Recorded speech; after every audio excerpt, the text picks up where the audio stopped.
guys, this is Fiona from IELTS Exam Training Courses and Members Academy.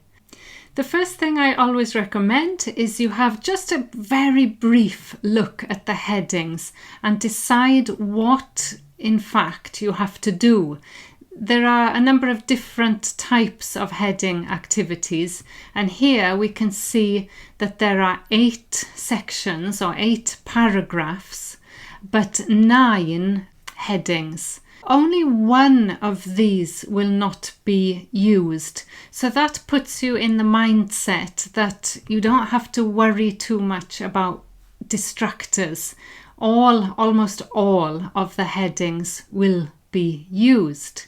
So the next thing you can do is to look at the title. The title of this is Why Companies Should Welcome Disorder. So immediately you'll start thinking about that title. So it will be business related, it's about companies, and it's something slightly unusual that companies should welcome disorder, being disorganized, which immediately shocks you, possibly grabs your attention. That's the purpose of the title, but it makes you think, what are they going to say that's new? And this kind of structure is common. It's going to tell you what we normally think, then tell us there's a problem with that, explain what the problem is, and then give us an alternative. This is a very typical academic text structure, and it's something that we can get used to and use to help us match the headings. Next, have a quick look at the headings.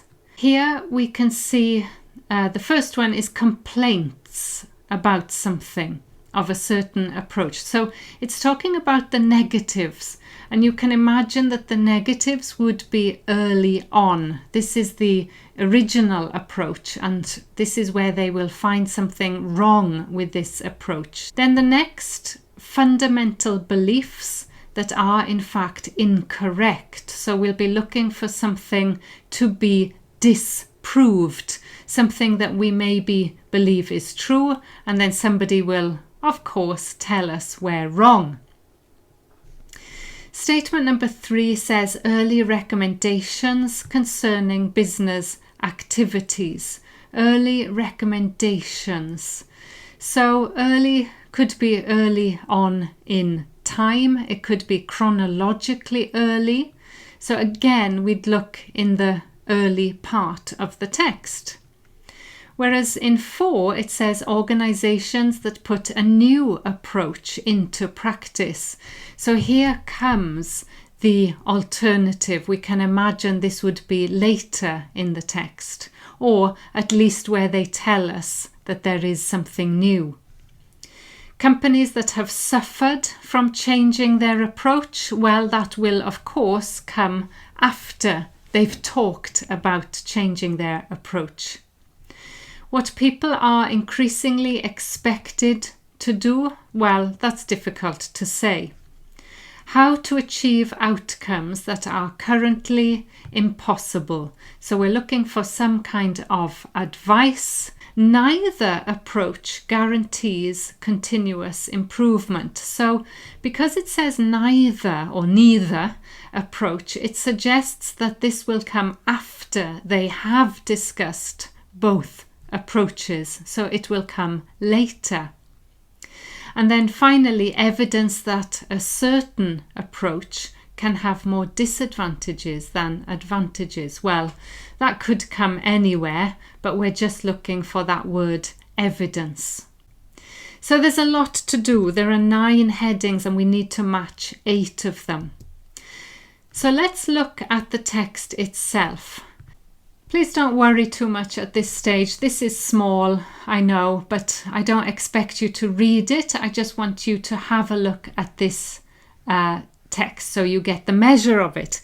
And now let me show you something, which is this.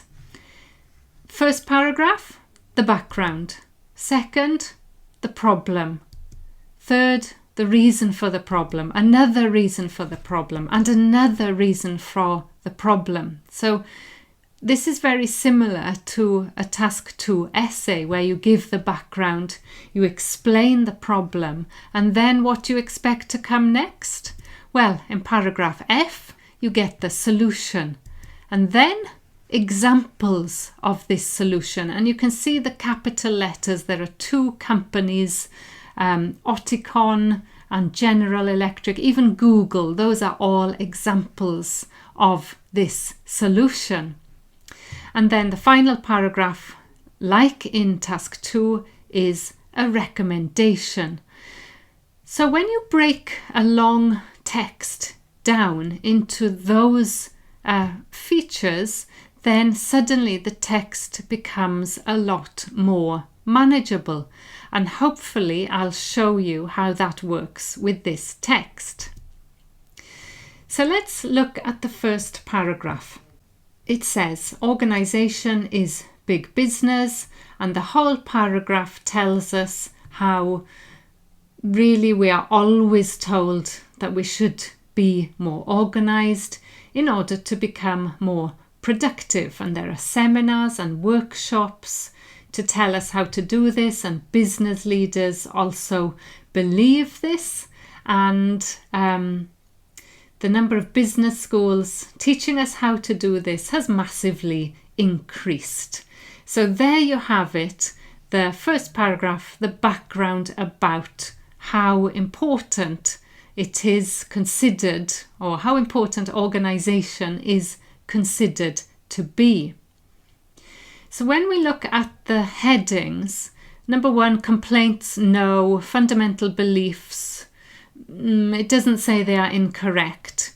Early recommendations, possibly. Organisations, a new approach, no, this is the old approach. Companies have suffered, no, that's negative. What people are increasingly expected to do? Well, here we have something very general, people. And that is what we've seen in this very general first paragraph. It says we are told we ought to organise our company, our home life, our week, our day, our sleep. And it says to tell a paying public they ought to structure their lives in order to achieve more productivity. So that is our answer. It's what people are increasingly expected to do. The first paragraph talked about this pressure on people to become more organised and more productive. Simple. Paragraph B introduces the problem.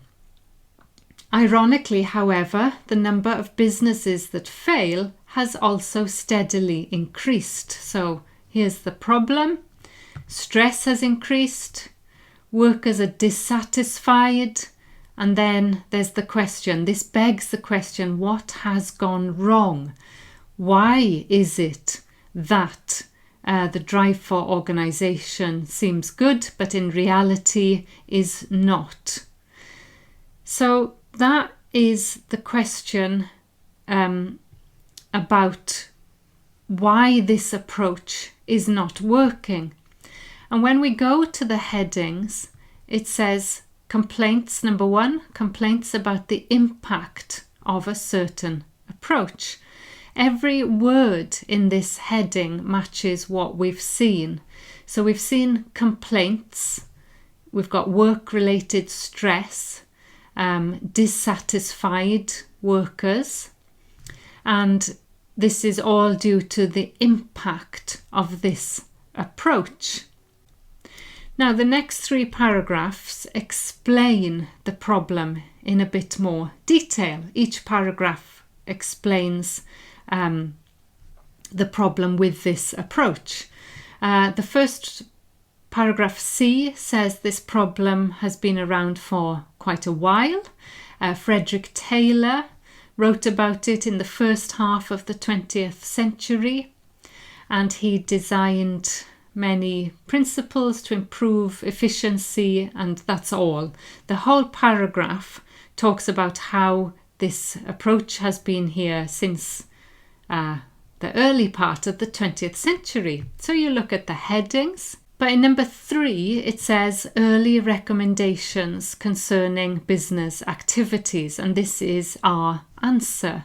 Early recommendations. So we did say that early suggested that it could be chronologically early, telling us it comes early in the text as well. Now the second reason is paragraph D. And here, just look at the first line. New research suggests that this obsession with efficiency is misguided. This is where they start to question the original approach. And that word misguided is an important one in IELTS. It basically means it's wrong. So sometimes with headings you can actually guess the heading from the first line. And here is an example. When we look through and we go to number 2, fundamental beliefs that are in fact incorrect. And that's it. That is the paragraph. These fundamental beliefs are our obsession with efficiency, and misguided is incorrect. Talks a lot about the basic assumptions we hold. Assumptions is quite an important word in IELTS, and it comes up 3 times in this paragraph. Assumptions we hold. It's the assumption that order is necessary for productivity. Assumption comes from the verb to assume. I've talked about this in my videos before. It means that you believe something to be true without really testing it or without any evidence. Useful vocabulary here. The assumption has fostered the idea that disorder must be detrimental to organizational productivity. Detrimental meaning a very, very negative effect. And the result is that businesses and people spend time and money organizing themselves for the sake of organizing. Now this is important vocabulary as well. We're going to need it later. So when we do something just for the sake of doing it, not really sure why we do it or thinking about whether it's good or not. So that vocabulary is useful when you do something just for the sake of doing it, unthinkingly, without a goal in mind. Okay, so we've left the whole problem now and we move to the second half, which kind of introduces the solution. It follows on by saying, what's more, recent studies show that order actually has diminishing returns. Order does increase productivity to a certain extent, but eventually the usefulness of the process, blah, blah, blah, it doesn't really work. Some argue that in a business, if the cost outweighs the benefit, then that thing ought not to be formally structured. So it's a kind of what I call a turning point paragraph. It kind of takes the first half of the reading and it introduces an idea that there might be a better approach. And when we look through the list of headings, we come to number 9, evidence that a certain approach can have more disadvantages than advantages.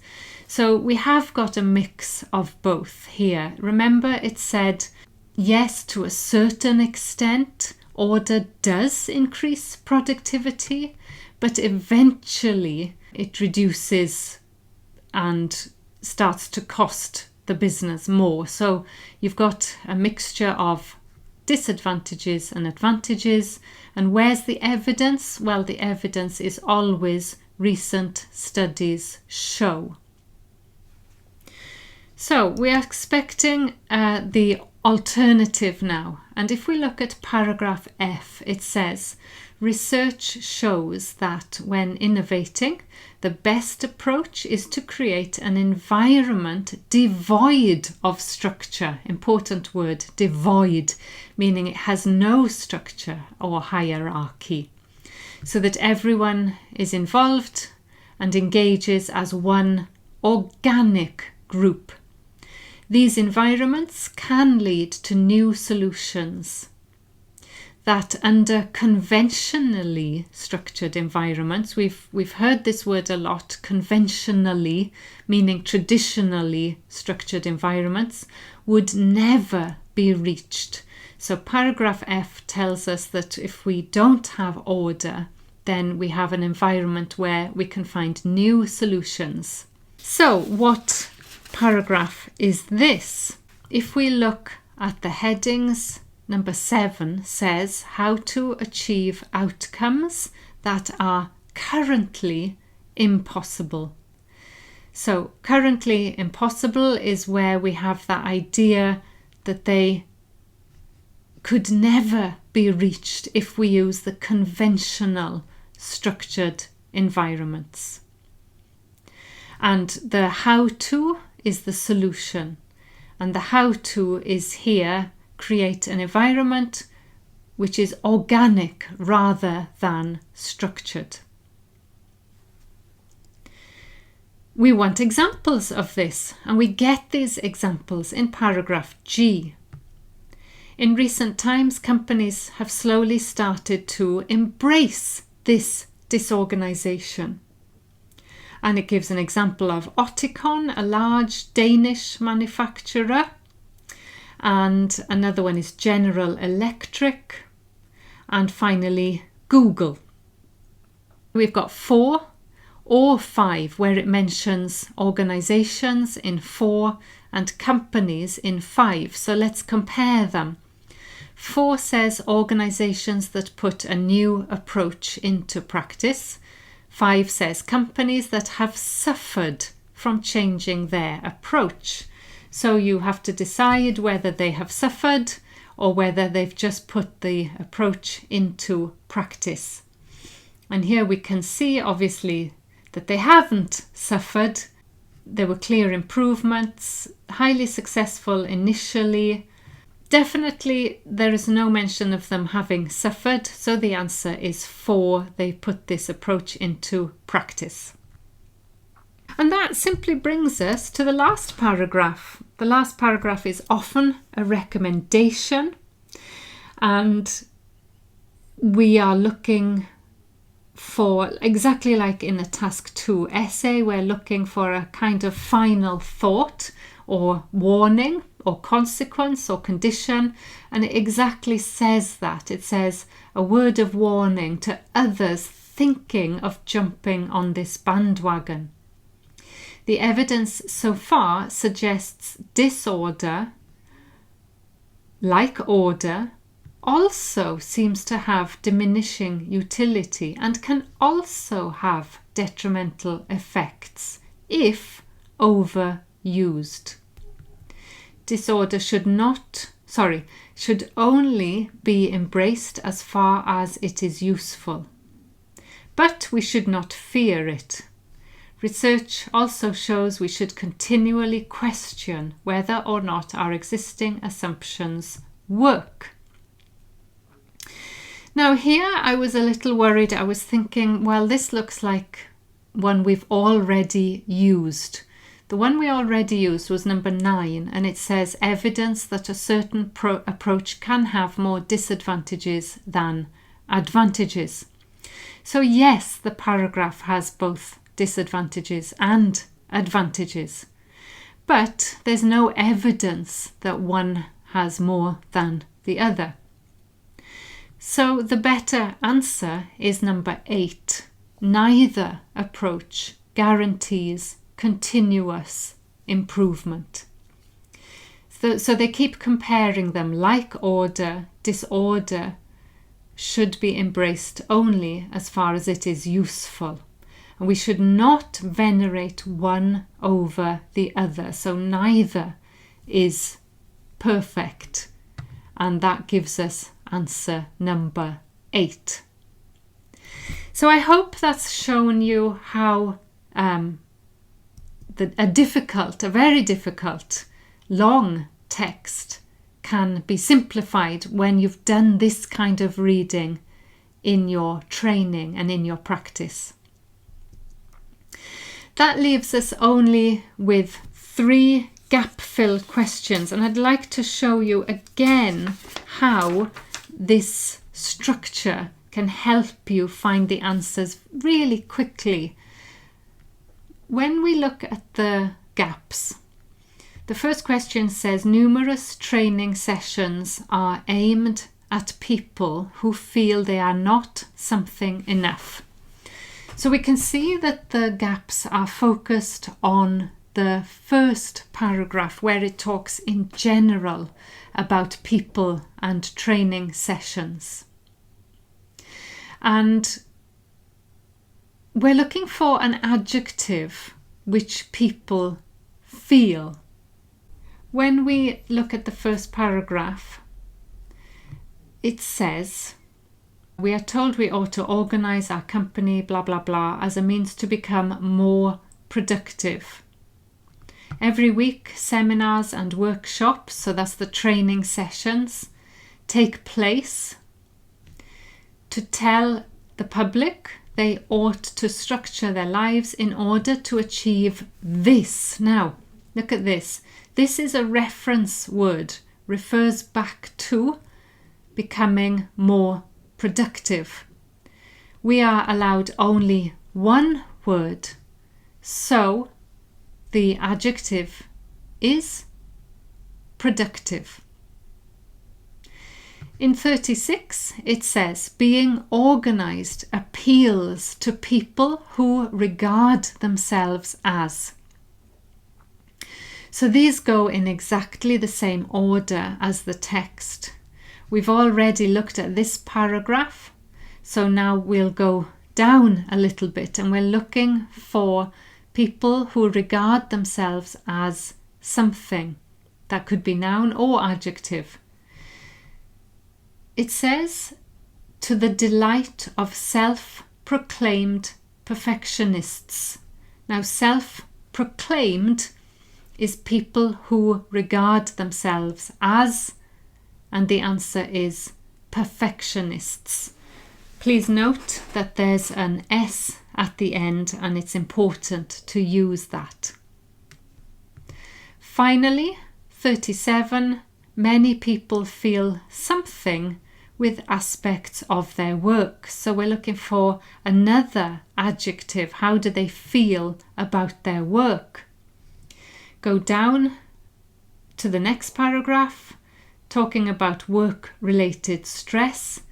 A large proportion of workers claim to be dissatisfied with the way blah, blah, blah. So how do they feel? They feel dissatisfied. Watch the horrible spelling, double S, I-E-D at the end. So because the word said feel, then normally we're looking for ED, adjectives like bored or tired or frightened, and our brain tells us to look for that word in the text. And because we've now covered paragraphs A and B, we'll move on to the final set of questions, which is true, false, and not given. And we know now exactly where to find them. But before we do that, I strongly urge you to use a little bit of common sense, shall we say, to guess the true, false, not given. By this stage in the exam, you'll be really tired and probably running out of time. You've just got 3 questions for true, false, not given. So common sense will tell you 1 is true, 1 is false, and 1 is not given. Can you guess those without looking at the text? I'm not going to tell you because I'm going to ask you to pause the video, but if we look at 38, both businesses and people aim at order without really considering its value. 39. Innovation is most successful if the people involved have distinct roles. 40. Google was inspired to adopt flexibility by the success of General Electric. So I'll let you guess those, but I'm going to show you in the text how these appear. So we've got 3 questions, and we know the last one is about Google, so it will refer to those paragraphs in G. We've already done A and B. F is therefore the middle question, and C, D and E is where we'll find the first question. They go in perfect order and they use up the whole of the text. Apart from the last paragraph, which is often where they put an overall question, but not today. So let's look at them one by one, and I'd like you to pause the video and decide for yourself. What do you think about 38? Both businesses and people aim at order without really considering its value. Well, if you think back to what we said before, the result is that business and people spend time and money organising themselves just for the sake of organising, rather than actually looking at the end goal and usefulness of such an effort. So we've got businesses and people here. Businesses and people, they aim at order. Yes, they spend time and money doing this without considering the value. Yes, without thinking about the end goal and the usefulness of their effort. So as you can see, there are synonyms for all of these words, and therefore the answer is true. But I would like you to think about the way the questions are written. It's quite vague without really considering its value. Whereas when we look at the next one, you can probably guess this now. Innovation is most successful if the people involved have distinct roles.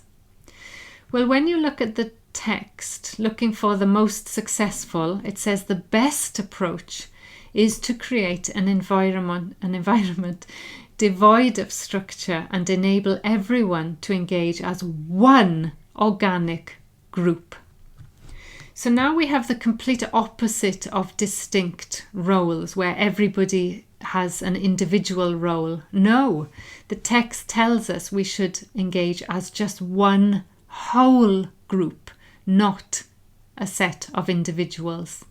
So that question 39 is therefore false. It leaves us with the last question, and we've had one true and one false. So you can pretty much guarantee the last question will be not given. If you have time to check it, then do. Let's have a look. It's easy to find in the text. It's Google, so capital G.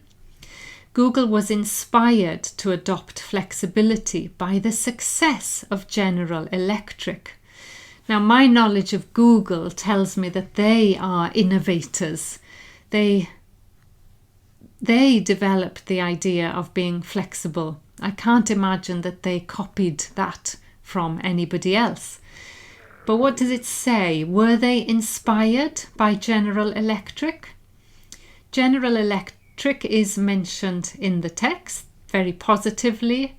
They embraced disorganization, breaking down barriers, encouraging virtual collaboration and flexible working. Google and a number of other tech companies have embraced these kind of flexible structures. But it does not say that they were inspired by General Electric. If you change the question a little bit and say, who were Google inspired by? There's no evidence for that in the text. Can we say that they were not inspired by General Electric? No. That's not in the text. So therefore the answer is not given. So I hope that helped you a little bit, gave you a little bit of practice, gave you some more awareness of techniques you can use for matching headings. It's the one that people request most of all, and I just try to show that it's not always as difficult as it sometimes looks. Bye for now. Thanks for listening, and hopefully see you very soon. Bye bye.